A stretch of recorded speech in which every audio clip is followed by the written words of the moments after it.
Oldboy is a 2003 Korean film directed by Park Chan-wook. It's not uncommon for Korean films to find distribution in the United States due to their increasingly Americanized culture. However, Oldboy has not only found mainstream success, but a cult following among cinephiles, even resulting in a 2013 remake directed by Spike Lee. But why though? Why have so many people grown to adore this film? Critics seem to label it as a simple revenge thriller, while audiences seem to simply enjoy it. However, there must be something more underneath the surface to connect with such a large audience. Apparently, I'm not the only one who thinks this, as do scholars Joseph Tompkins and Julie A. Wilson. They argue that Oldboy acts as a political allegory for late-stage capitalism.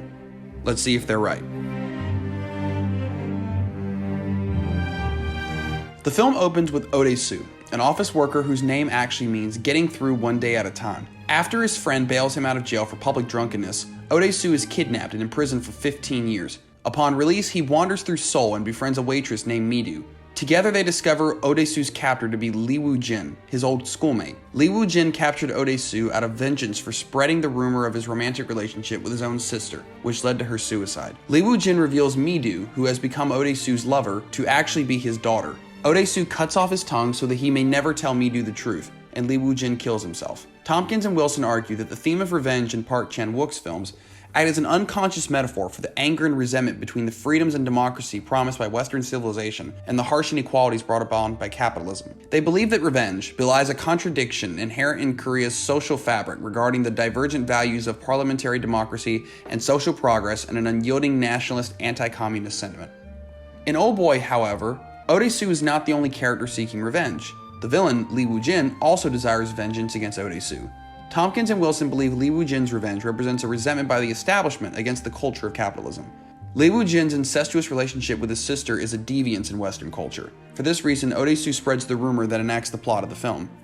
Quote, additionally, through Lee Woo-jin and the figuration of incest, Oldboy recalls a fundamental prohibition, the transgression of which inaugurates the cycle of revenge.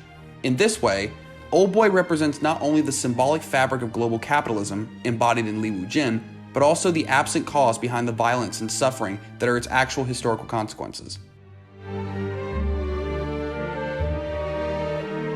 Before discussing the art direction of the film, it's important to contextualize the economic circumstances of its setting. Ode-soo is imprisoned from 1988 to 2003, and this is no accident. During this time, South Korea experienced an economic crisis which led to the IMF deal of 1997. This deal saw the country move onto the global capitalist market, and as a result, a widening between social classes. This event even appears on the television watched by Ode-soo during imprisonment. When Ode-soo emerges from his prison, he is thrusted into a postmodern Seoul filled with grimy streets and criminal hoodlums. This can be hard to detect with individual scenes, however, it becomes apparent when comparing them together. Ode-soo usually finds himself in dank high-rises with poorly lit, filthy hallways juxtaposed with gleaming corporate buildings and airy penthouses, such as the one in which Lee Woo-jin lives. Several props and pieces of art direction in the film also symbolize Ode-soo's unconscious struggle against capitalism.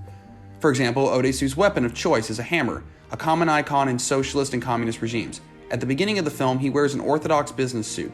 After his release, however, he dons an all-black suit and shaggy hair, another symbol of Western counterculture. Mirrors also feature prominently in the film as a symbol for the duality of capitalism found in Ode-soo and Lee Woo-jin, which leads to the cinematography.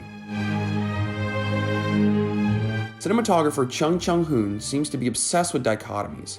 As mentioned before, many scenes are shot to look either grimy or pristine. The shots of Ode-soo are bathed in dark hues and tones, while Lee Woo-jin is always filmed like a supermodel, with even and high contrast lighting. For this reason, the mirror becomes the most prominent visual motif in the entire film. Ode-soo stares into the mirror both at the beginning and the end of the film as a contemplation of his character transformation. When Ode-soo spies on Lee Woo-jin and his sister, he is spotted in a mirror.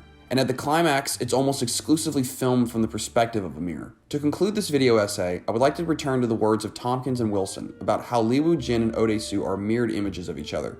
In this way, I feel Oldboy compares to another Korean film, Parasite. Although much more literal, Parasite tells the dual story of a poor family and their rich employers. The title refers to the symbiotic relationship of neoliberal capitalism.